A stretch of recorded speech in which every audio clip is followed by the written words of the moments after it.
Приветствую всех на моем канале Оля Счастливая. Подписывайтесь, кто еще не подписан, нажимайте на колокольчик, чтобы не пропустить уведомления о выходе очередного видео. В последнее время показала вам несколько моих орхидей, у которых есть заболевание. Это грибковое заболевание. Как же оно проявляется? Высыхают корни, веломен полностью высыхает, отваливается, и орхидея теряет корешки. Вот видите, высохший веломен, корень, высох веломен. Все. И постепенно корень перестает работать. То же самое, видите, корень, высох веломен. Орхидея теряет корни. Это грибковое заболевание. Вот то же самое. Именно проявляется тем, что начинается с корней, и у орхидеи погибают корни. И очень часто, когда у орхидеи погибают корни, от шейки начинают расти новые корешки. Вот видите, как и у этой орхидеи. Но тургор уже теряется. Почему теряется? Потому что вы понимаете, корни, которые в грунте, они не работают. И орхидея не получает достаточно влаги. Несмотря на то, что с поливом у орхидеи все хорошо. Я поливаю орхидеи по мере необходимости. Нету у них недополива. И грунт видно, что он влажный. При этом орхидеи все равно сохнут корни и нет тургора. Это заболевание, и просто так само оно не пройдет, к сожалению. Есть такое заболевание, как называется бурая гниль, риборизоктониоз, инфекционное именно грибковое заболевание. Грибки эти находятся в грунте и при благоприятных условиях начинают разрастаться, поражая именно корни орхидеи. Как проявляется, я вам сказала, в первую очередь страдают корни, веломен вот становится, где-то я крутила, вот, веломен становится вот именно сухим, очень легко снимается он с корней. Еще может, знаете, как проявляться, если вот по верхним корням кончики корней начинают чернеть.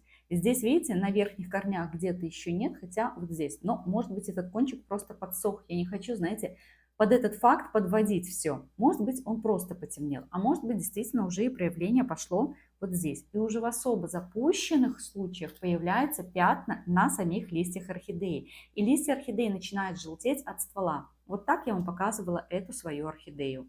У нее тоже высохли все корни, листья нижние уже начали желтеть. Это вот запущенный случай, если ничего не делать. И я вам показывала, что посадила эту орхидею буквально, вот смотрите, на вот эти вот верхние воздушные корешки, их 3 маленьких, вот такой, ну, где-то по сантиметру, и один есть старый корень, я с него сняла вот этот веломен, высохший полностью, и оставила тяж. Почему оставила? Потому что мало корней. Пусть у орхидеи хотя бы пока поработает, ну, один, буквально один вот этот тяж. Стоит она у меня вот в такой конструкции, снизу вода, потому что здесь хороший дренажный слой есть. Поливаю эту орхидею буквально пипеточкой, по капельке, вот туда вот на эти вот верхние корешки, по капельке ей даю. Привязала, но она все равно вся шатается, конструкция понятна. Корни не пошли в грунт, и поэтому конструкция это очень и очень шаткая. Но будем стараться, конечно, спасти эту орхидею. Здесь перспектива хорошая. Пусть маленькие внутри корни есть. К сожалению, эти корни сейчас закуклились, и они не в стадии роста. Но продолжаю ухаживать, растить эту орхидею, чтобы посмотреть всю картину, что у нее было с корнями, как листья нижние все пожелтели. Вот это все оставлю ссылочку в описании под этим видео. Переходите, посмотрите, если у вас орхидея вот с такими корнями, и если уже начали желтеть листья, как ее реанимировать и спасать. Что касается вот этих орхидей, их лечения. Грибковые заболевания мы с вами лечим фунгицидами. Вот я собрала те фунгициды, которые я применяю, но, к сожалению, один полив, один фунгицид пролить конкретно вот с ризоктониозом не справится. Это заболевание такое, знаете, достаточно коварное. Если фузариоз, можно чисто использовать привикур, можно использовать свич, и вы поможете орхидее, вы остановите это заболевание. Здесь не так-то все просто. И самое интересное, единого такого препарата, который можно порекомендовать от бурой гнили, его просто нет. Заходила сама в магазины, где продается вот эта вся химия для орхидей, объясняла ситуацию, просила что-нибудь от бурой гнили. Вот именно то, что можно применять дома, в домах, в квартирах, где живут люди, животные, ничего мне не порекомендовали. Сказали просто нет. То, что есть, это для больших сельскохозяйственных организаций, то, что применяется на открытом пространстве, в открытом грунте, но не в домашнем. То, что это достаточно опасно для человека. Есть хорошие отзывы про фундазол, но фундазол я уже рассказывала, наверное, не раз. У меня так и лежит, кстати, закрытая упаковка, когда я прочитала про противопоказания и какое негативное влияние может оказывать на человека при применении именно дома, я испугалась, честно, и применять его не буду. Я понимаю, что на 99% все будет хорошо и должно быть хорошо, но всегда сохраняется вот этот 1%, и пробовать на себе я не хочу. Еще очень хорошо с этим заболеванием борются непосредственно препараты, которые содержат медный купорос, либо коллоидную серу. Но опять же, внимательно читайте инструкцию. Поливаем, либо даем по листу, либо обрабатываем точечно. Чаще всего мы можем обработать вот эту вот шейку, видите, она чернеет. Точечно. Вот этими препаратами обработать можно. Но и опять же, один препарат не поможет. Что делала я? И это, кстати, есть видео, вы увидите. Первый у меня был полив, когда я еще даже не понимала, что происходит с орхидеей, не понимала, что корни гниют и надо спасать. Это вот фитоспорин. Тоже препарат, который идет от разных грибковых заболеваний орхидей. Следующее я применяла Привикур. Фунгицид тоже достаточно сильный, хороший, который помогает бороться с корневыми гнилями. Вот именно гнилями помогает бороться. И последний полив, третий уже я провела на прошлой неделе, это вот препарат Switch, который тоже идет от грибковых заболеваний непосредственно и тоже помогает бороться с гнилями. У меня вот такой трехэтапный получился уход или скорее даже борьба с этим заболеванием. Пока говорить о результатах рано. Конечно, в интернете можно встретить разные схемы лечения этого заболевания, но читаешь на одном форуме хорошие отзывы, тут же вы встретите второй отзыв, где пишут, что эта схема не помогла.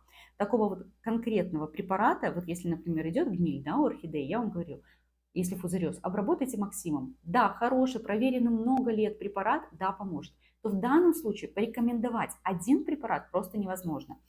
Чуть позже я вам, конечно, покажу результаты вот этой моей трехкратной обработки. Не могу сказать, что это последнее, что я делала. Буду пока наблюдать. Если понадобится, то следующее у меня пойдет это препарат. Я куплю просто на основе медного купороса, либо коллоидной серы. Но опять же, это мне поможет вот точечно.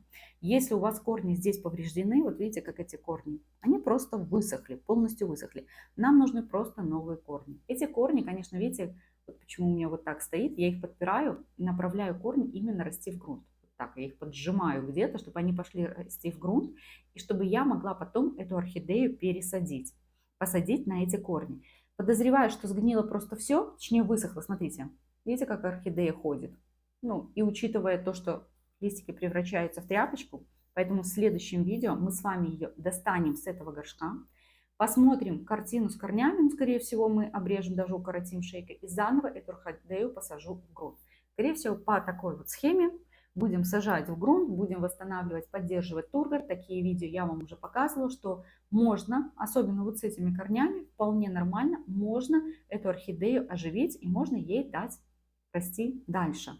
К сожалению, да, заболевание коварное, очень аккуратно, потому что споры грибов, они могут попадать на соседние орхидеи. Если где-то обнаружили такую ситуацию, лучше сразу убирайте.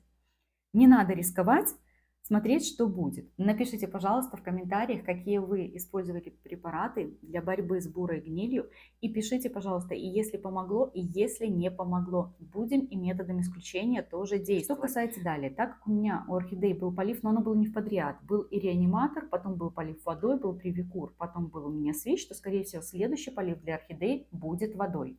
Ну и, конечно, уже получается больше месяца, наверное, вот эти орхидеи у меня не получают никаких комплексных удобрений, поэтому буду давать тоже в одном из следующих видео этой орхидеи удобрения по листу. Тоже замечательный способ, если нет в грунте корней, как помочь поддержать орхидею. Всегда можно любое удобрение, практически любое удобрение применять по листу, и это я сделаю с вами в следующем видео. А всем, кому интересно, какая была обработка, нужен этот опыт, как обработать, как посадить орхидею, если у нее проблемы и нет времени ждать, что будет с этой орхидеей, советую пересмотрите сейчас это видео. Ссылочка будет в конце этого видео, прямой переход, переходите.